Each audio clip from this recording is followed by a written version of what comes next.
ata. Sakay mga ganito. Okay, sige. Dito sa muscle mo sa puwet. Oo. Ganito.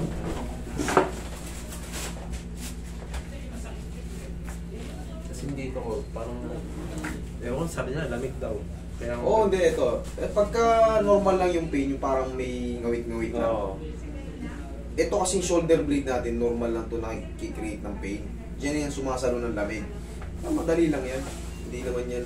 Huwag lang talaga kasi pag ito, nanggaling na rito, kumikirot-kirot na parang namamanid-manid pa rito, yan, iba na yan.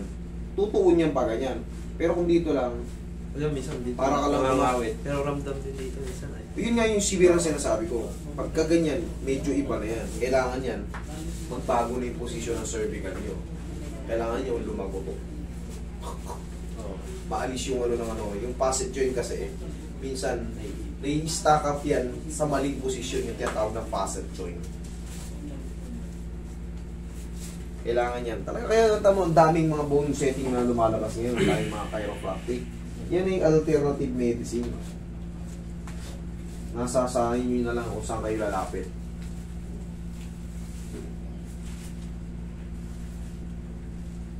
Yan. So pa. Tayo ah.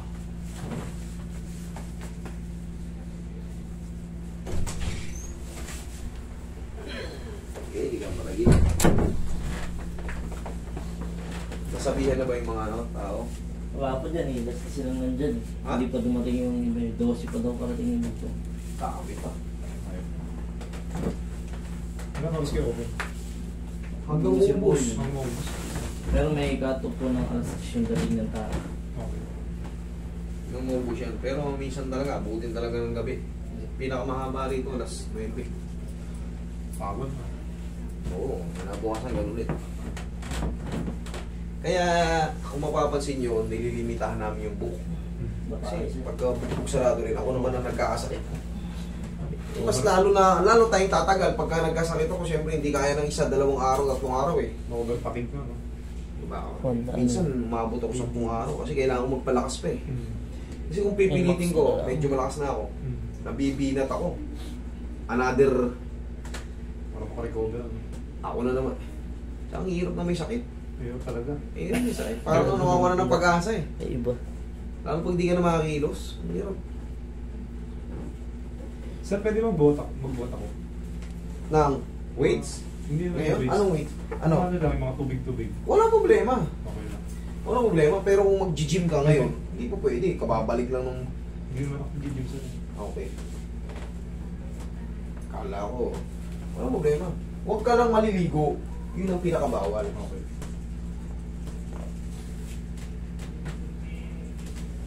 Ligo lang ang bawal muna. Pansamantala. Bukas na ang ligo. Hindi na ako sa mga heal ko, sabi na matanda daw ako. Mag-aray daw ng ano. Kultura na natin yan. Eh, yun ang method niya eh. Lumapit ka ron. Yun ang niya, i-apply niya sa'yo. Sabi niya matanda na daw mga hilot yun. Eh, di, sabi ko, tinawas ako. Sabi niya, naku na, matanda ka. Ano ginagawa mo dun? Sabi niya, nagdamo lang ako sandali eh. Back pain yan. Pag na matanda tayo, siyempre, tayo mga Pilipino, naniniwala tayo niyan noon pa. Diba? Kaya, Pasabihan yun. kasabihan na natin yan. Kumbaga parang... Ano ba yung ano, spondylosis? O yun, back pain na lang yan. Compression eh, no? Ito yung mga di ba? Yan ang mga disc. Na-compress yan. Yun ang spondylosis. Yan. So, paano gawin para maibalik ko dito sa loob? Ayun! Ay, ganyan lang. Okay. Ganun lang, kailangan lang ano. Sa umaga. Once kasi, meron kasi tinatawag na disc desiccation eh, disc herniation. Yun yan. Pabago-bago ng tawag yan. Depende kung paano ang posisyon ng pagkapira. Ngayon, pag pumutok na yan, siyempre, pumutok na eh. Magiging tightening disc yan. Okay. Ninipis na lang siya. Pero gagaling na siya. Ang mahalaga dyan, mawala Kaya yung, kasi, mawala yung tinatawag na impingement to the bone. Ayan o, ito yung mga sample niya, ang mga anatomy niya. Ganyan. Yan ang mga anatomy niya. Oo. Yung herniation, makirot yun. Yung disc herniation. Oo. Yan o. Solid yan o. Parang mamaga, no? Oo. Yan, animation. Mamamaga talaga. Mamamaga. Buong balakang mo, mamamanit pati pa mo. Ngayon, graduate kasi ng ortho. Ay, hindi, ito. Galing to sa US eh. Ano to? Bigay ng ano yan, pasyente galing US. Yung anak niya, PTL sa US eh. Baga, malaking bagay rin yan para makita niyo yung anatomy ng loob ng katawan natin. Okay, relax. Inhale. Exhale. Diyan ka lang. Ikaw muna tayo. Ayan o, spondylosis, spondylitis, compression. Ankylosing, ibig sabihin yan, mas matindi yun. Mas matindi yun. Pero, spondylosis, yun yan, compression lang yun. Compression. Ito yung mga facet joint na tinatawag. Yung facet joint, yan yung mga hindi. Pagka na, minsan bumunga tayo, tik! Ayun. May lumagitik. Ayun. Tapos, Pumuna ako. tapos ayaw na maalis yung ano, impingement, yung namamanid na yung dito mo. Pinaka-the best yan, pag nangyari yun, lumapit kayo kagad sa amin.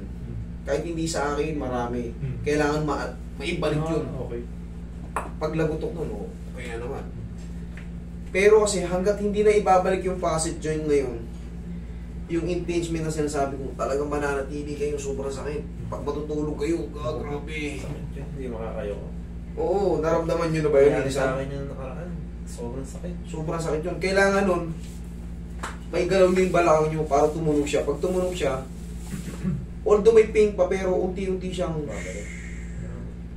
Okay? Kailangan lang kasi nun, makalag mo yung pagkatunog nun. Kasi, nasisira rin kasi yung tinatawag nating facet joint, yung mga ano yan.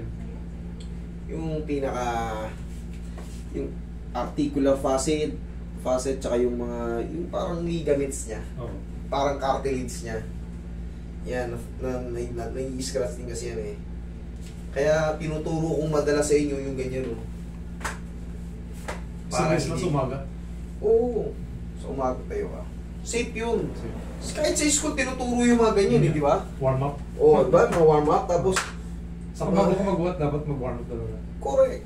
Kailangan kasi, yung mga nerve natin, nakalinya muna sila ng maayos. Hindi yung pupuwersa ka kagad eh. Lalo pag natutulog tayo, minsan, paggising natin, ang bigat kagad ng katawan natin. Parang hindi press, ano?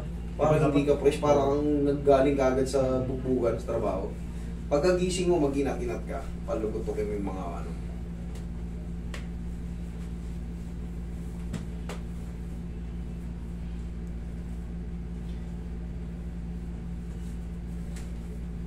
Bakit kaya sila sumasakit yung ganito?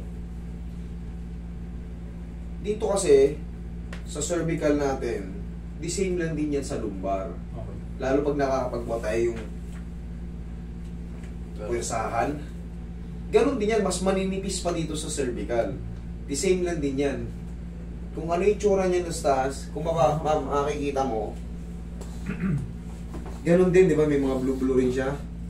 Umaano rin yan. Umaano rin yun. Nako-compress din yan. Kaya, dito, pag sumakit to dito mo, connected na yan pa ganon, pa ganyan, pag sa cervical ang problem. Okay.